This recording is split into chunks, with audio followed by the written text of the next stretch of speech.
April 4th, this movie debuts. Domestic opening weekend range currently clocking in on tracking at 55 to 75 million. Now, again, most movies would be ecstatic over having an opening like this. But at the same time, I would have thought that this kind of movie should push maybe not quite Super Mario Brothers levels, but closer than this.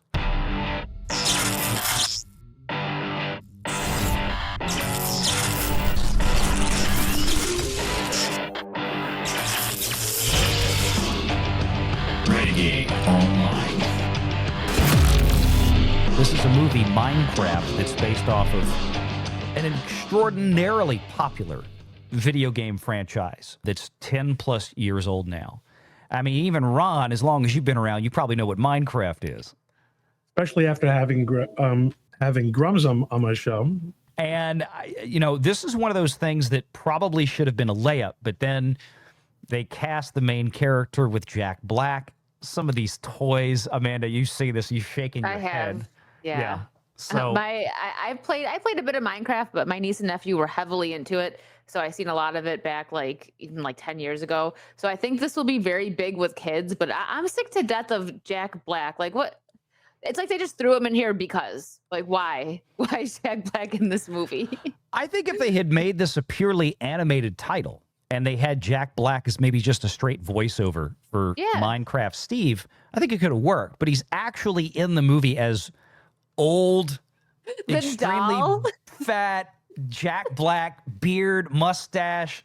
I mean, he looks like the Santa Claus or not Santa Claus. He was actually playing Satan in that Netflix movie. Gosh, that yeah. comment, Satan, Santa Claus, whatever. Well, Ron, if you don't know the story, the movie that came out, it actually had its funny moments. But if Jack Black was in it, there had to be some funny moments.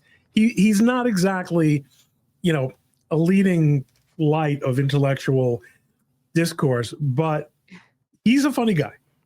He is. So the Netflix movie that he was in a couple of months ago that came out around Christmas time was, it's like a dyslexic kid, and instead of writing the letter Dear Santa, it's Dear Satan. Yeah, you knew where that was going. And Jack Black shows up as he's Satan, but he dresses up as Santa Claus to try to steal the kid's soul. Again, the concept was kind of there, but the execution wasn't that great, but it had its moments. He does have some good movies. I just don't know exactly what you said. I agree with that. If they would have done an animation with his voice, that would have fit. Just him, isn't he like this bright pink shirt too? I think so. Like the doll that they have out for him. It's just so funny. You go down, you're in Walmart or whatever, you go down the toy aisle and there's just a big Jack Black doll. Like some kids do I need that. I don't think so. I'm trying to find a picture of the toy. I didn't think about getting this before the show started, but this is Jack Black as Minecraft Steve, which looks blue shirt. Okay. Yeah, it's looks nothing like except for the blue shirt. It really just. The toy looks exactly like this, and I'm not even kidding. It looks exactly like this. Yeah, that's it. That's it. When I say it looks exactly like this. It's so funny. That's like the kind of kid that your mother wouldn't want you to bring home to be to be a friend, to play with as a friend. Like, aren't there any nice boys? It's so bizarre. It's absolutely so bizarre. But I think all of this is gravitating around. Is he wearing a jock over his pants? What the hell is that? The way they structured this doll for the action side of it. Phrasing. Yeah. Well, okay. Yeah. They. Yeah. Yeah. I love how it's 6 and up too. Like anyone under 6 can't play with this doll. It's too dangerous. I don't know what kind of shelf life, no pun intended, these dolls are really going to have before they hit Ollie's. But this movie comes out in just a few weeks. And here's the issue. And this is why I think that this is probably not going the way that they had hoped. So here we go. A long-range forecast Minecraft movie aims for blockbuster numbers to kick off April. So this is just a little less than a month away. April 4th, this movie debuts. Domestic opening weekend range currently clocking in on tracking at 55 to 75 million. Now, again, that's a decent opening. I mean, for most movies would be ecstatic over having an opening like this.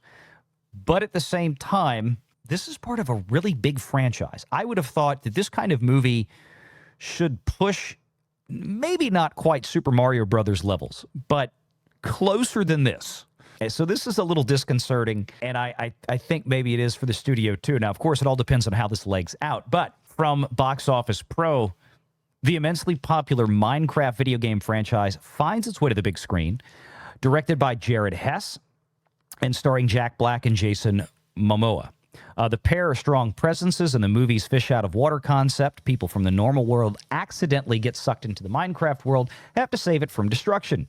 It allows them to lean into their comedic talents like Jumanji. Yeah, I think that's probably what they're hoping for here, some kind of Jumanji level hit. But it wasn't that the same concept? Yes. I mean, that sounds really derivative. Basically, yeah. Instead of just making a straight Minecraft, and I don't know all the backstory or how Minecraft works, but I mean, to me, it you know how Hollywood is these days. The creativity lacks a lot of creativity in most cases. There's not a whole lot that's original anymore, Ron. For so they say. Yeah. The video game film adaptation, at one point seemingly an impossible nut to crack, has seen a definite upswing over the last handful of years as studios begin to lean into the nostalgia factor and the cross-generational appeal of some of the medium's most classic properties. And they go on to cite Super Mario Brothers that had a $146 million domestic opening, $574.9 million domestic total. I don't think Minecraft is going to get anywhere close to that. Short of this thing coming out and it gets rave word-of-mouth reviews and everybody's like, I was wrong, this thing's great. And maybe it is, we just don't know yet. But this is what they're targeting.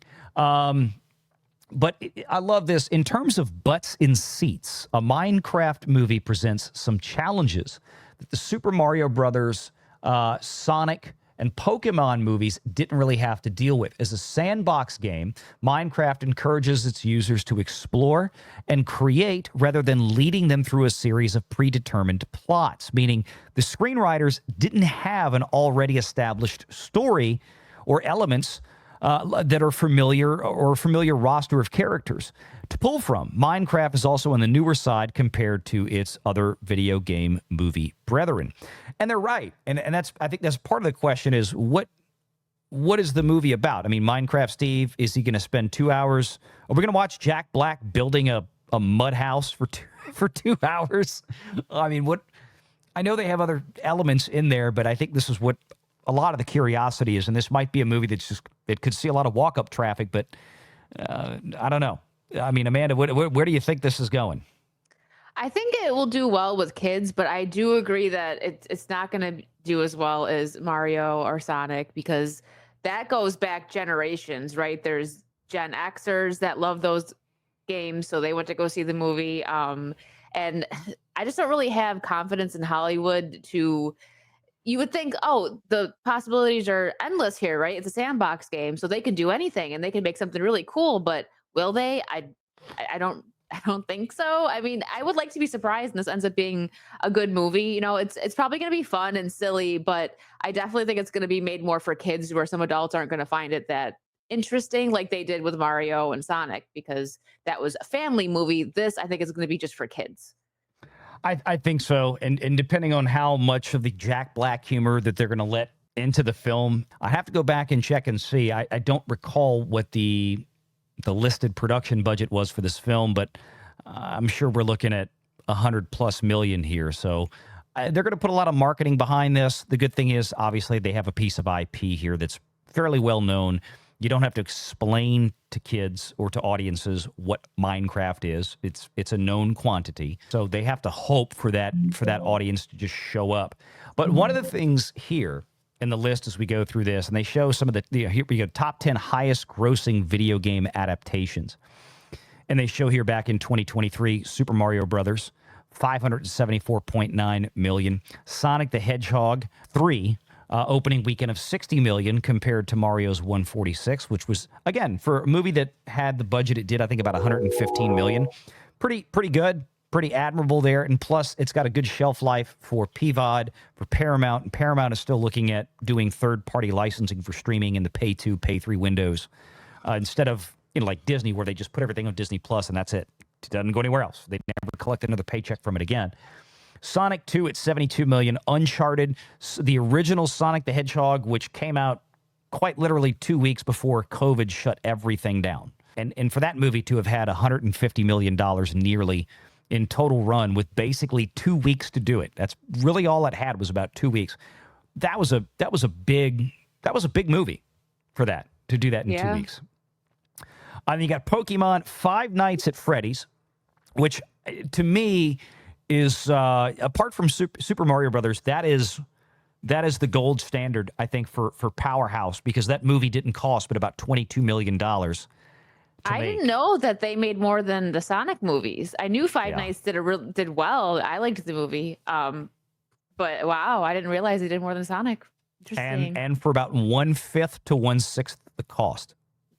Yeah. And that was a big thing. In fact, Jason Blum, in an interview for Five Nights at Freddy's, he had a check in his hand from Universal for more money than he spent making the movie before a single movie ticket sold. Yeah, they had turned a profit before they sold a single movie ticket, before the movie had even opened, because of the deal with Peacock. So Universal was a distributor for it, but they weren't the studio. That was Blumhouse that did that. But that was a great one. So they kind of go through here. So, I mean, you look at this and you look at how far back. I mean, we're looking at potentially here, if this data is accurate, 55 to 75 million, right? You kind of look here in the middle. It's looking like Pokemon. It's looking like it might not even get to Sonic the Hedgehog in 2020, and ticket prices have inflated a good 30% since then, at least, if not 40 or more, with what we've seen. So when you really start looking at this on an adjusted basis, it doesn't really seem like it's doing it here. You go back to Lara Croft, 47 million. That was 24 years ago. That's an over $100 million opening today. In today's ticket prices, easily over $100 million for Lara Croft Tomb Raider from 24 years ago. And that was the one with Angelina Jolie. Well, that was part of, I mean, she was pretty popular at that time. Oh, yeah. That was a big attraction. Make sure you're subscribed to Valiant Renegade and join us every Sunday at 6 p.m. Eastern for the live show.